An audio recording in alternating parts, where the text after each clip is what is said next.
du Père, du Fils et du Saint-Esprit. Amen. Mon exhortation, c'est sur la jalousie, un poison dans le cœur de l'homme. La jalousie est l'un des sentiments les plus destructeurs du cœur humain.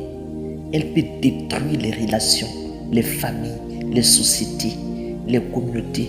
Elle peut détruire l'Église et même la vie spirituelle.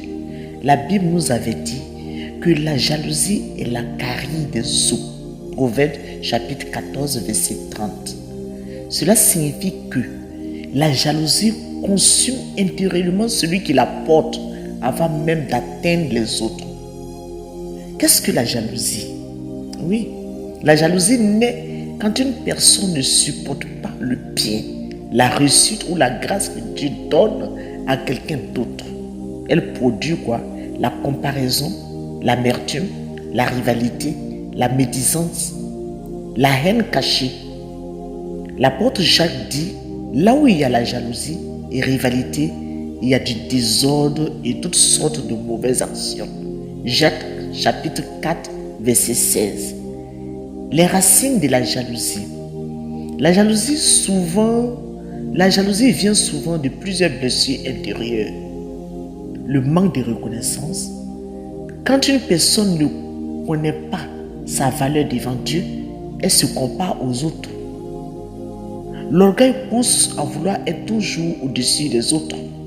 Les blessures du cœur, certaines blessures peuvent créer le sentiment d'injustice, peur d'être remplacé, besoin excessif de reconnaissance. La jalousie de la Bible, Caïn et Abel, en Genèse chapitre 4. Caïn devient jaloux parce que Dieu regarde favorablement l'offrande d'Abel. Mes frères, la jalousie devient colère, la colère devient haine, et la haine devient meurtre. Dieu l'avait pourtant averti. Le péché est tapis à la porte. Mais toi, domine-le. Genèse chapitre 4, verset 7. Regardez un peu l'histoire des frères de Joseph. Dans le livre de la Genèse chapitre 37, il devient jaloux de Joseph parce que leur père l'aimait davantage. La jalousie le pousse. Elle le pousse à faire quoi? Elle le pousse à le haïr, à le vendre comme esclave. Mais Dieu transforme le mal en bénédiction. Regardez Saül, jalousie contre David. 1 Samuel chapitre 18.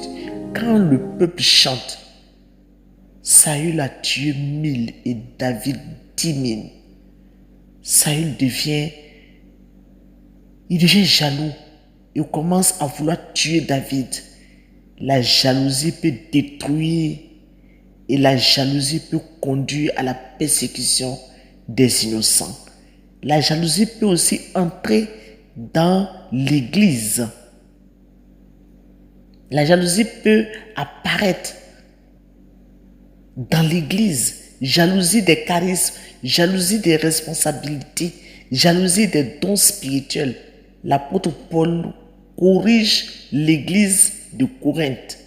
Puisqu'il y a parmi vous jalousie et rivalité, n'êtes-vous pas charnels? 1 Corinthiens chapitre 3, verset 3. La jalousie détruit l'unité et la fraternité. Comment devons-nous guérir de la jalousie? Pour être guéri de la jalousie, il faut reconnaître que chaque personne a une mission unique. Dieu distribue les dons comme il veut. Il y a diversité de dons, mais le même esprit. 1 Corinthiens chapitre 12, verset 4. Apprendre à bénir les autres au lieu de les jalouser. Quelqu'un bénit l'autre, la bénédiction guérit le cœur. Cultivons l'unité, car l'unité nous fait comprendre que tout vient de Dieu.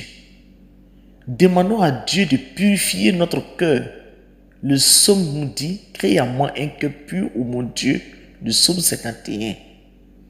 Mes frères, mes sœurs, la jalousie détruit, mais l'amour construit.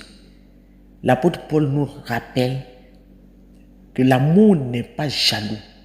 1 Corinthiens chapitre 13, verset 4. Quand le cœur est rempli de l'amour de Dieu, la jalousie disparaît, la paix revient, la fraternité grandit. C'est pour cela que tu vas baisser la tête, tu vas prier.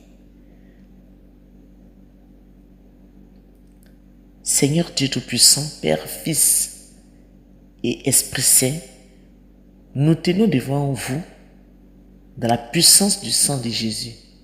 Ta parole déclare que là où il y a la jalousie et rivalité, il y a du désordre et toutes sortes d'actions mauvaises.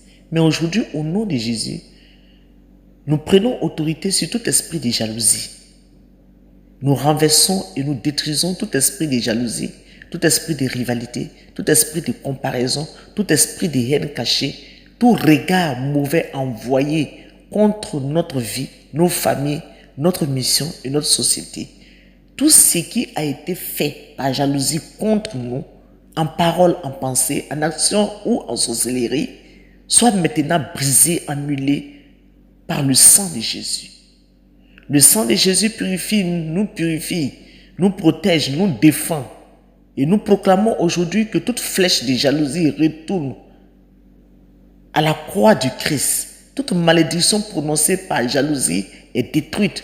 Toute barrière dressée contre notre vie tombe maintenant. Viens consumer toute racine de jalousie, feu de Dieu autour de nous. Que toute personne animée par cet esprit soit désarmée spirituellement, que les œuvres des ténèbres soient exposées et détruites. Seigneur, remplis notre cœur de l'amour véritable, de l'humilité, la paix, la bénédiction pour ceux qui nous persécutent. Et nous proclamons que personne ne pourra arrêter ce que Dieu a décidé pour notre vie.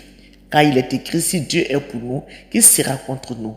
Aujourd'hui, je déclare et je proclame que notre vie est protégée, que notre mission est protégée, nos familles sont protégées, notre travail est protégé, notre communauté est protégée par le sang de Jésus, par la puissance du Saint-Esprit de Dieu et par l'autorité de notre Seigneur Jésus. Nous proclamons la victoire de la croix. Amen. Au nom du Père et du Fils et du Saint-Esprit. Amen.